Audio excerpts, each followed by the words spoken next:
Welcome. This is how to share Substack on Instagram.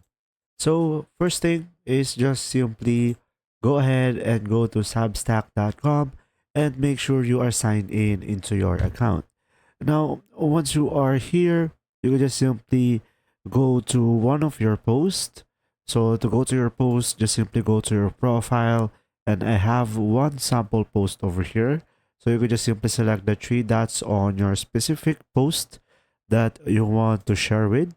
And you will have an option over here, copy link.